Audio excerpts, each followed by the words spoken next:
네, 여러분 안녕하세요. 뉴스설입니다. 월드컵 축구 대표팀이 청와대 영빈관에서 윤석열 부부와 함께 만찬을 했습니다. 축구와 정치는 다른 영역이니 뭐 그러려니 하고 넘어갈 수 있다 손 치더라도 문제는 이번 만찬에 들어간 비용이 무려 9천만 원이나 된다고 합니다. 거기에 그 비용 대통령실 예산도 아니고 문체부 예산이라고 합니다. 문체부 장관도 만찬에서 제외가 되고 축구협회 회장도 만찬에서 배제가 됐는데 어떻게 문체부 예산을 가져다 썼냐는 것입니다. 선수들을 격려하고 응원하는 취지에서 만찬을 한 것이라면 당연히 대통령실 예산을 써야 맞는 것인데 문체부 예산을 가져다 썼다는 것은 남의 돈으로 지가 생색내기 하고 있었다는 소리가 되는 것입니다. 그것도 한 끼 식사에 무려 9천만 원씩이나 말이죠. 무엇을 먹어야 9천만 원씩 쓸 수 있을까요? 어제 메뉴에는 최고급 소고기 안심구이, 전복구이, 캐비어, 킹크랩 등이 준비가 됐다고 합니다. 모두 최고급 메뉴들이죠. 물론 국가대표팀이 먹는 것이야 전혀 아깝지 않지만 윤석열 부부가 저 비싼 음식을 연일 만찬 행보를 이어가며 먹는다고 생각을 하니까 천불이 납니다. 남의 돈으로 생색은 지들이 내면서 연일 파티를 즐기고 있다는 보도가 거의 매일 나오고 있으니 국민들 속이 안 터질 수가 없지요. 거기에 더해서 이 만찬에 참여하라고 자고 있는 선수들을 일일이 깨워서 참석하게 만들었다고 합니다. 참 기가 막힌 일들의 연속이죠. 결국 자는 선수들까지 깨워서 자신들 지지를 올리려고 인증샷 찍고 난리를 쳤던 것입니다. 그리고 언론사 기자들은 다 내보내놓고 김건희가 마이크를 잡고 선수들에게 감사의 인사도 전했다고 합니다. 언론들이 있는 데서는 왜 마이크를 안 잡는 것일까요? 뭘 그렇게 감추고 싶은 게 많길래 그런 모습은 차마 언론에 감추려고 하는 것일까요? 하기는 뭐 선수들이라고 해서 다 좋아서 갔겠습니까? 그 중에는 정말 마지못해 어쩔 수 없이 참석한 선수들도 있었을 것입니다.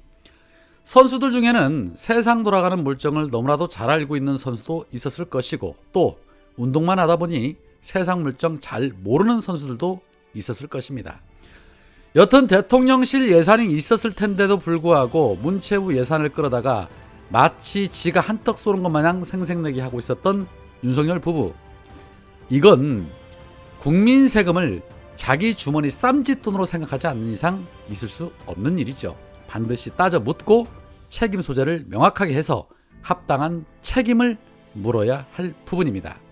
조찬과 만찬을 핑계대면서 허구한 날 술이나 퍼먹느라 국민 세금을 쏟아붓고 있으면서 노동자들이 최저 생계를 위해 파업하는 부분에 대해서는 힘으로 밀어붙이고 하루하루 힘들게 버티고 있는 국민들은 안중에도 없는 저자들 그렇게 길게 가지는 못할 것입니다. 오죽하면 이런 일도 있었습니다.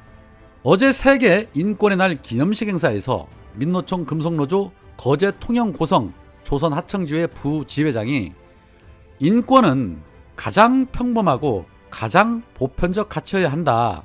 지금 한국 사회에서 제일 인권 유린을 많이 하는 사람이 주는 상을 이 자리에서 시상하는 이 아이러니한 상황이 현재 한국 사회의 인권이 어디에 있는지를 보여주고 있다라고 말하면서 노동권을 낭독하기로 했지만 윤석열 명의로 인권상이 주어지는 것에 대해서 반발해 낭독을 취소하고 자리를 떠나는 일도 있었다고 합니다.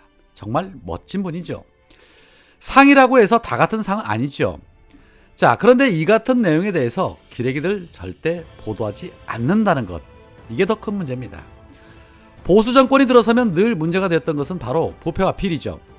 윤석열 정권도 머지않아 하나씩 둘씩 터질 것으로 예상이 되는데 이 부패 비리의 종합판이라고 불리는 이명박이 현재 형 집행정지로 자택에 머무르고 있습니다. 자, 그런데 이명박의 형 집행정지가 끝나는 오는 28일 0시를 기준으로 해서 윤석열이 이명박을 사면하기로 했다고 합니다. 이명박 정치범 아닙니다. 특가법에 의한 뇌물 등의 혐의로 징역 17년형을 선고받은 중범죄자입니다. 증거자료만 해도 A4 용지로 무려 8만 장이 넘는 것으로 알려져서 범죄가 이루 말할 수 없을 정도로 차고 넘치는 중범죄자 중에 중범죄자입니다. 김기현의 말대로라면 법정 최고형을 판결해도 시원찮을 그런 자인데 그러한 자를 누가 구속하고 누가 기소를 시켰습니까? 바로 윤석열이죠. 그런 윤석열이 불과 1년 7개월 만에 이명박을 사면해준다는 거, 이거 국민들 입장에서는 도저히 용납할 수 없는 일입니다. 거기에 박근혜 정부 인사했던 최경환도 사면 복권된다고 합니다.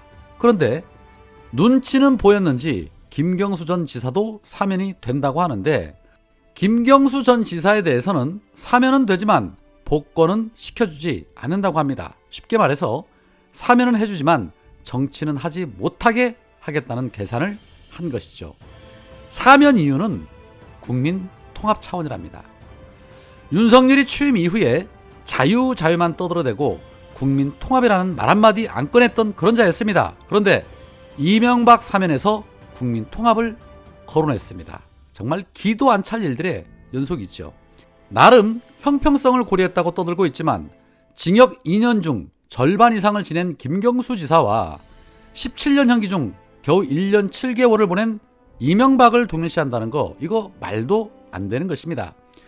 표창장 하나로 징역 4년형을 선고받고 고통을 호소하며 형기를 채우고 있는 정경심 교수를 생각한다면 이런 사면 과연 우리 국민들이 받아들일 수 있겠습니까? 절대 안 된다는 생각입니다. 윤석열의 검찰이 잘하는 것이 바로 증언에 따른 압수수색과 기소입니다. 남욱의 증언으로 김용 부원장과 정진상 실장을 구속했습니다.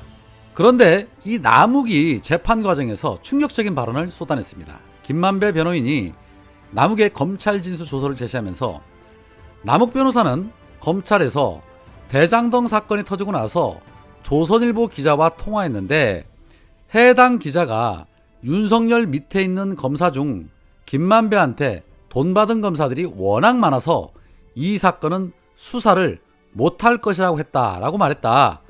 너무 허황되고 근거 없지 않냐라고 물었습니다. 이에 남욱은 나 그렇게 들었다. 김만배가 이것 때문에 매일 골프를 친다고 저한테 얘기했다. 볼 때마다 저한테 그렇게 얘기를 하셨는데 김만배 얘기는 다 거짓말이냐? 저는 믿었다. 통화한 기자도 특정할 수 있다 라고 말했습니다. 자, 엄청난 발언이 터져 나온 것입니다. 조선일보 기자와 남욱의 전화통화 내용에는 윤석열 밑의 검사들 중에 김만배에게 돈 받은 검사들이 워낙 많았다라고 나왔습니다. 그러니 당연히 이 사건이 산으로 갈 수밖에 없었던 것이지요. 김만배가 내가 가진 카드면 윤석열은 죽어 라고 말했던 부분이 터진 것이 아닌가 싶습니다. 이재명 대표가 그렇게 특검을 하자고 했을 때 윤석열이 거부했던 이유가 바로 이런 거였던 겁니다. 이제 사건 뒤집어졌습니다. 이건 무조건 특검 가야 합니다. 남욱의 증언만으로 구속 기소까지 시킨 검찰이 진술 조서에도 나와 있는 이런 중요한 사건을 덮고 있었다면 당연히 특검 외에는 방법 없습니다. 이제 패는 민주당이 잡았습니다. 물 들어왔을 때 놓쳐야지요. 민주당에서 어떻게 대응하는지 지켜보겠습니다. 강하게 밀어붙이는 뚝심 한번 제대로 보여줬으면 좋겠습니다. 오늘은 여기까지입니다. 고맙습니다.